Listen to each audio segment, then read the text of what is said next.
So guys, Nigeria has been ranked to be among the worst governed countries in Africa.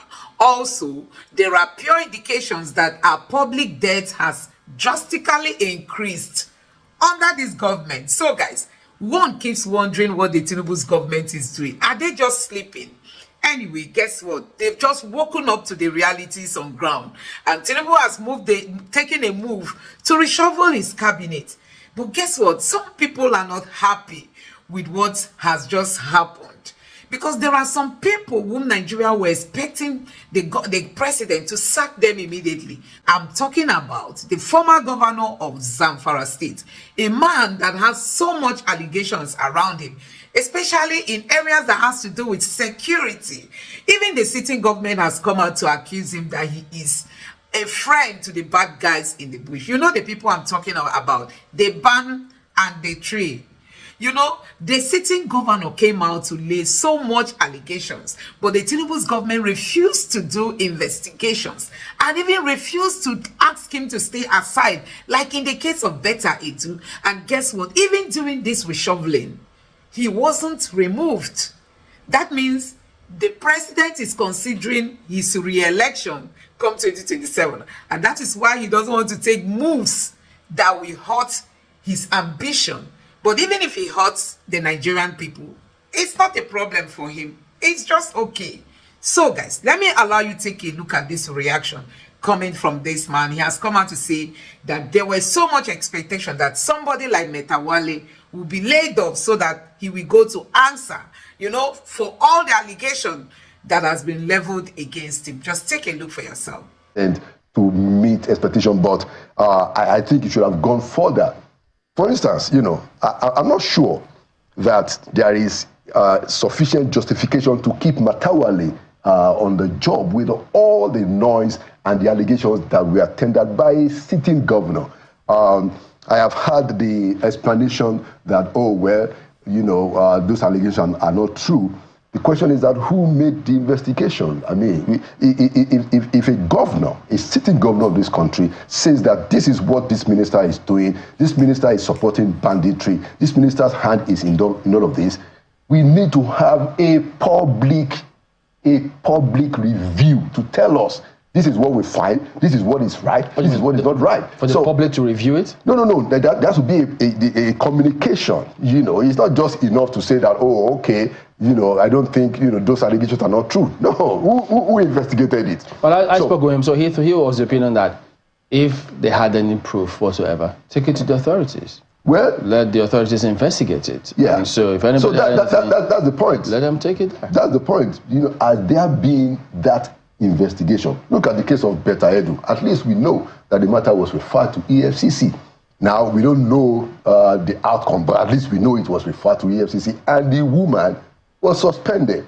Okay, so I mean, to have a cabinet reshuffle and Metawale is still there, you know, we don't have a formal explanation. But she was not the only one that was mentioned. There were some other persons who were mentioned there who are still ministers. So what do we do about some of those? For the former minister of humanitarian affairs. Yes. So do we need the proper public review? Yes. Of course, you are right. It's not only Betta Edu that way. Of course, there was the interior minister who also had a very clearly, you know, a tumultuous time trying to get away from it. But I think he survived by, you know, by some other factors. So yeah, that's true. What about power sector and blue economy? So and those are the places where you will expect that there could have been more, you know, Metawale in defense, Power, Adelabu, and then the thing about blue economy is that, and we have to say this, the people who designed the ministry, you know, who came up with the idea of a blue economy, they had somebody else in mind to be the minister for blue economy. So I think we have to give the person who eventually, who gets it, you have to give him a little bit of time to sort it out. You know, it will seem to me, and even if those people were there, generally it's a new thing. I'm not sure whether 1 year is enough for us to now begin to see the fruit of the blue economy. Well, he doesn't even talk about it. That's the frightening thing. Yeah, the communication is very poor. Yeah. The communication is very poor, and that's why I brought the idea that, look, this ministry, some people brought up the idea of this ministry. We all know that somebody else was nominated publicly for the ministry, and then at the end of the day, it was changed. So, we can't say that we don't know what is happening. Is it a placeholder? But all the same, I'm not sure that 1 year is enough, really, for something new. The point is that, is there a direction, is there a strategic approach, and then is there a direction? Are we getting close to it, or are we just marking time? Should the president relinquish the Minister of Petroleum, which he holds? Well, he has decided that he wouldn't, but I think he should, because, look, the boss, again, talking about that, and thank you for bringing that sector, the boss is that even these ministers don't even see, Ekperekpe and Lopebita, they don't even see the president. That's the boss in this town. They don't even see the president. So it goes back to the question of coordination. The coordination is still something that the president needs to pay attention to. Now, he has rejigged his cabinet. Like I said, you have to give him a pass mark. He didn't go as far. But he has to also deal with the question of coordination. Look at an example. EFCC wants to arrest Yahya Bello. Now, the question is it EFCC that wants to arrest Yahya Bello or the federal government of Nigeria? If it is the federal government of Nigeria, how is it that other agencies, DSS, for instance, police, who are around the governor and the former governor, cannot work together with EFCC? That tells you that there is you don't have an enforcer. The president does not have somebody who does the work of enforcement, who should have called all of them to a meeting and said, look, what kind of embarrassment is this? You guys need to get this thing done. It's not there. So the president needs to look at his coordination. Look at the economic management team. What work are they doing? Do we even know whether they are meeting? What is the work that is going on there? There's no coordination. The vice president is excluded from the economic management team. So the president has done the cabinet reshuffle, but he needs to sit down and sort out the question of coordination. Ayo. Well, thank you, Chamberlain and Malcolm. Let me begin, from this angle, and it's a question that's been on my mind since the announcement was made about the cabinet reshuffle. How much of the decisions, the changes made by the president, would you say, are influenced more by politics than by performance? And how significant is that? Okay, well, that's a good question. One doesn't want to, mention too many people's name and all of that. But if you notice, there are two former ministers, okay, who have been reassigned and technically demoted, okay. There's the new Minister of State, I think, for Finance, and I think the new Minister of State for Investment. Both of them were substantive ministers before now. Now they have to become ministers of state. So I think that must be a reflection of the fact that the president was not impressed about their performance, but he still felt that they can still be useful. So give them a second chance, but in a demoting capacity. So that might be a question of why is that so and all of that. But that tells you something about the fact that the president did certainly have a KPI. The boss in this town was that as soon as the president came back from his vacation, he met with Adiza Bala, Usman, who was the one coordinating it. So there's a bit of merit there.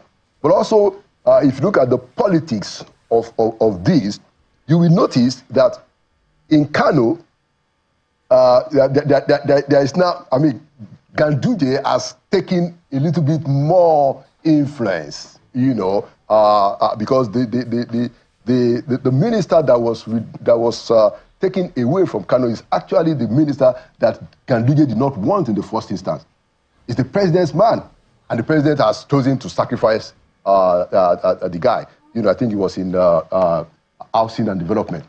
That's politics, So I don't know whether I answered your question. So you will find a mixture of politics, you will find a mixture of some merit. And like I said, Jumoke Oduwole is clearly merit in my view. Very thoroughgoing. Dr. Alausa, who should have been the Minister of Health before Bill Gates came in with the idea that, look, let's have somebody like Pate as minister. It's now gotten his own full substantive cabinet, in education. And I expect him, based on his experience from the US, to also bring some bright ideas in education. That also, I think, to me, is something, is a very good appointment. And then Netanwe, that's politics, but I guess he's also a good guy. He has a PhD. That was the guy that ran for governor in Plateau and lost to PDP's Mufwang. Now, he has gotten the big ministry, which is humanitarian. That's a very big deal. We must thank the president that now that ministry, first of all, is not cancelled. We've had a lot of rumors that they're going to take it off. Good decision not to scrap that ministry. And we hope that Netanwe, can actually get the job done. That is one big area that addresses the problem of poverty. And poverty is a big deal in our country. With the reform that is going on, we need somebody in that ministry who understands the urgency of the work. And, there's a lot of hope that Dr. Netanwe might be able to get the job done. That space of performance, let's leave the politics for the politician, Mr. Akode. Now, still in the space of, the performance, you talked about coordination, but I want to talk about collaboration. Now, what Nigerians want is how these decisions of the federal government, of the president in particular, affect them directly, one way or the other. Now, each of these ministers is from a state, and one way or the other represents one state or the other. So I'm wondering, in the areas of strength of each state or region, how do you see the ministers collaborating with the state authorities, the authorities in the subnationals, to catalyze development so that they can come directly to the people? Because the challenge that we have been talking about on this program, Chamberlain, Malpe, and I, is that we need to activate the states. But it would seem like the states are just like maybe some governments on their own that do not want this kind of collaboration. Without this collaboration, I'm not sure how much development you think can be possible. From your experience, what are the challenges of the government, the ministers collaborating or partnering with the states to catalyze development for the country, particularly from their individual states? Yeah, well, I see the logic and the logic of your question that federal government has to collaborate with the states in a lot of issues, especially just like you said in your first question, the issues that are important to the people. And what are the issues that are important to the people? Today, poverty, and then human capital development, health, and education. Okay? Now, in all of those capacity, areas, the state themselves have a responsibility. So these are not exclusive list matters. The issues that touch the life of the people, they are not exclusive list. They are issues that the states themselves have a responsibility to deliver on. So now the federal government now comes in to also see how it can support the state, and that is where the need for the collaboration that you have spoken of, is necessary. Now there are instances where it won't be a problem. I imagine that if it's an APC governor, it should be easier to have collaboration with the federal government that is also an APC controlled.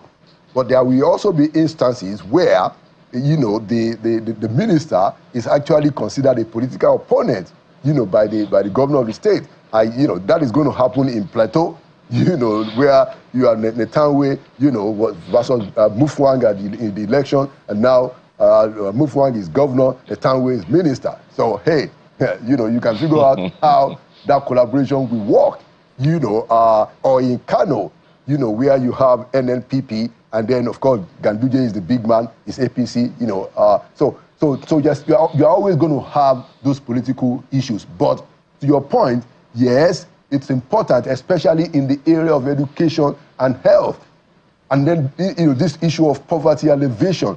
At least, on those three areas, we want to see more collaboration with the state. For instance, there's an idea that was considered, in the Buhari administration, but it wasn't really done. This UBEC fund, for instance, many of the states say that they don't have the counterpart funding for it. What can the Minister for Education, the new Minister for Education, what idea can you put on the table to get these funds to the states so that all these dilapidated structures in the school, the fact that there are no teachers in primary schools, there is no motivation, they are not well paid and all of that, there is money sitting down in the coffers of UBEC, running into billions, close to 50 billion right now, that states cannot access. Can we find a way to say that, look, let's give them this money on a loan, give them moratorium, so that they can get the help in the schools. So this kind of collaborative stuff is what can deliver to the people. And then in the issue of the prices, food prices and transportation, states can also work with the federal government to solve the problem, to be able to move the farm produce from the farms to the market in a way that you don't have the cost of transportation. If it's done by a regular business person who wants to make money, you can cut off that big cost. If the state work with the federal government to say that, look, let's arrange a way to move this produce from the farm to the market in a way that that can bring down the cost. So you're right. There are many areas where states and federal government can collaborate. And we'll be depending and hoping that both states, that both levels of government, we do these things.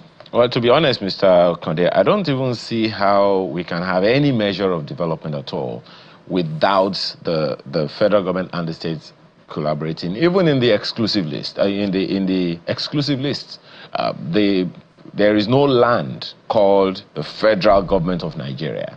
The oil that we drill, for instance, is resident in certain states in the country, and we need to find a way to, at least find the middle ground for some collaboration to get them there. But I'd like you to, you've cited some examples. I'd like you to cite the example of the Trade and Industry Ministry and the Agriculture Ministry as well, because minor, nano, micro, small, medium, and enterprises, these are the places where people operate, and these are the sectors that drive any economy in the world, and Nigeria is not excluded from that list. What are the challenges that you see that the micro, small, and medium enterprises are having, that the Minister of Trade, for instance, might be able to intervene in? Of course, they all reside in the states. Maybe again, we talked about the states.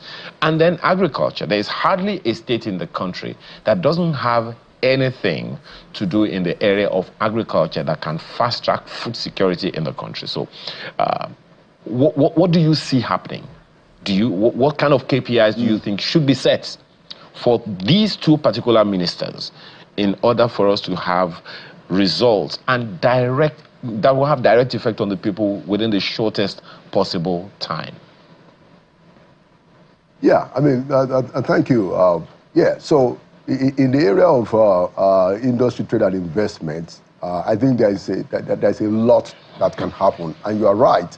There is we can't have any good governance if there is no effective collaboration between the federal and the state governments. That's why we have the National Economic Council, where there is coordination of the economic activities of the country. So in the area of industry, trade, and investment, that is where you have the MSMEs. That's where you have SMEDAN. That's where you have BOI, Bank of Industry, and a lot of other development financing agencies that can help businesses. The first KPI clearly is to be able to make, financing. How is it that small businesses can get money? Don't forget that, we've had the idea of what do you call it, trader money, and it was to say that, look, how do you get money in the hands of the lowest people in the ranks in the trading? So there's a lot that can be done between the federal government and the state government to close the gap of the qualifications, how people who are in MSMEs don't have access to funding. That is so critical. So BOI can be helpful, SMEDAN can be helpful. There's a lot of money there. The industry minister can even attract a lot of development partners to do that. There's the MSMEs clinics that are started under the Buhari Osinbajo administration. Something that was quite spectacular.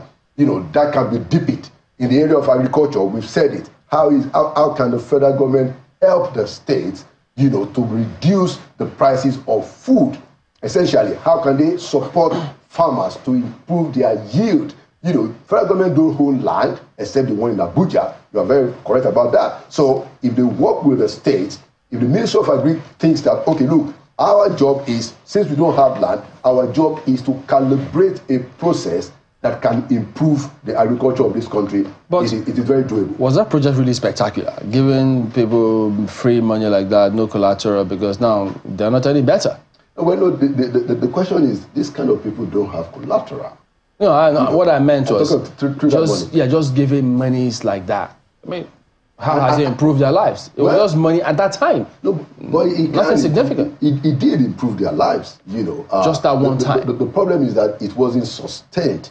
And it wasn't supposed to be. Is it sustainable just to be giving them money? No, but it wasn't free money. It wasn't free money. Well, what was it? As a matter of fact, in the investment sense that we know, I mean. It wasn't free money. It was a loan. And you see, if you paid back. How many paid back? Well, about half.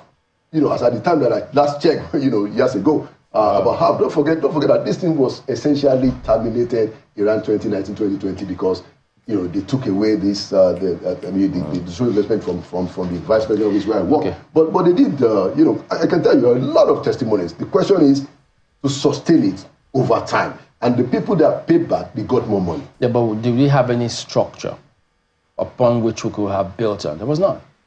Well, just give to the market and give people money. No, there were structures. Don't forget that. Any data to build up, to plan? There is a whole data center in BOI. You know, a whole data center. And right now, as I'm talking to you, those data are still there. I mean, running into millions of petty traders in this country. A lot of data was acquired, and a lot of the payment, remember, was done electronically. It wasn't cash. I'm just a little curious. You know, right now we know that the rejigging within the cabinet is even bigger than the number of ministers who were shown the door. Ministers have been moved around. I think about 10 of them have been moved around. And that certainly changes the color of the cabinet and maybe how ministers will feel. How do you think the first FEC meeting will go? I mean, we don't know what their appointments, we expect that there will be no hitches in the National Assembly for their confirmation. Well, how do you think the first FEC meeting will go after the president reconvenes? Well, I mean, at least they will need one more chair. Because but there are 7 more. 5 removed? 7 new. Yeah. And then 6 removed if you add Beta Edu. You get, if you have Beta Edu, it's actually 6 that have been removed. So first of all, they will need one more chair. And then we have to look at the configurations of the states. You know, I mean, some states are definitely having like 4 or 5 as we speak. You know, it has happened before, and it's within the president's prerogative. You know, and at times when you just want to get the job done, you may have to care less as long as every other state gets one. So it's going to be a slightly bigger cabinet. You know, what I think is going to be funny is, you know, the ministers who have been substantive ministers who are now ministers of state, because they cannot make a memo in the council except the minister. Should they just resign? Yeah. Well, you know, don't let's play on the spot. A quick word, because this is something we haven't said. The president also has a new spokesperson, Mr. Sunday Dare. How do you think he'll fit in on the president's new assignment that he's been given? Which one is he going to do now? Is he going to be the official spokesperson? No. I think it is stated in the statement that he's going to be working from the Ministry of Information and Orientation. So, you know, I mean, Sunday Dare has a lot to offer, clearly. So who's the designated spokesperson? Mr. Bayo Ononuga right now is the designated spokesperson. All right. Ministry of Niger Delta Affairs is now Ministry of Regional Development. So we've got Niger Delta Development, NDDC, Southeast Development Commission, Northeast Development Commission, Northwest Development. Where is North South? So, guys, you have seen it for yourself. Honestly, what we keep saying is that this government should always put the people at the forefront. They should consider Nigerians, not themselves. So, Tinubu is thinking about 2027, and that has led him not to be very strategic, you know, in firing those he fired. He is so strategic. There are people he doesn't want to lay off, as in, especially somebody like Metawali. Do you know what it means for a sitting governor to come out and accuse you that, honestly, you have a link with the van and the tree in the bush? But guess what? This government refused to listen. They never listen to the people. They refuse to listen. And you keep a man like that with such heavy and weighty allegation. And Nobody cares to like open the book to know if we really want to end insecurity. Once you hear that somebody is linked with these bad guys, you will take a bold step. You will wield the hard stick. You will not look at faces. You will do the right thing. You will clear your conscience. But because the leaders in Nigeria are people without conscience, they don't care. Provided it serves their interests, especially their political interests, it's none of their problem. You know, and that is why we are seeing what we are seeing today. So guys, honestly, you can see that these people, they don't mean well for Nigerians. They are just there for themselves. They are there for their interests. They are there just to do transactional leadership, because we don't see any reality when it comes to leadership in this government. Honestly, you can imagine a country that is being ravaged by insecurity. You go out of the country, they see you as one of the bad guys, even when you've never involved yourself in any kind of fraud. You know, and today, a sitting governor is being called out that this man was into such a thing. And the Tinubu's government is paying deaf ears to it. Nobody wants to talk about it. Nobody wants to mention it. Nobody wants to investigate. Yes, we were told that yes, some of the ministers that were laid off, they were laid off based on, you know, some credible information, maybe what Nigerians have been talking about them and all that. What about Metawale? What about Metawale? The man that we heard that he eats, he wines, he dines with the bad guys. The man that has to come and clear his name. He has been allegedly, or let me say, he has been said to be allegedly doing those things. He should come and clear his name. It's so easy. If you are free, if you know you are clean, come out and clear your name. You can't be a minister for defense that has to do with security, and we were told that you do eat and wine and dine with the bad guys. So guys, the Tinubu's government has not told Nigerians if they are here for the interest of the people.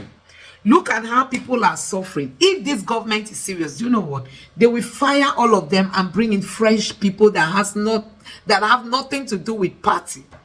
Fresh people that have nothing, expert people that have brain, that can think, young men, young women. If Tinubu's government really want to see Nigeria work and they are not considering 2027 presidential election, they will bring in people that have nothing to do with party, people that are willing to deliver. But guess what? Everything they do is for their own interest. So like you can see that Nigeria public debt has increased to 134.3 trillion in just second quarter of 2024. Our debt has increased. That's to tell you how bad things are in this country. So guys, I don't know what you make of this video. I don't know your thoughts. Please drop it in the comment section below. Please don't forget to subscribe to the channel and turn on the notification bell. Thank you.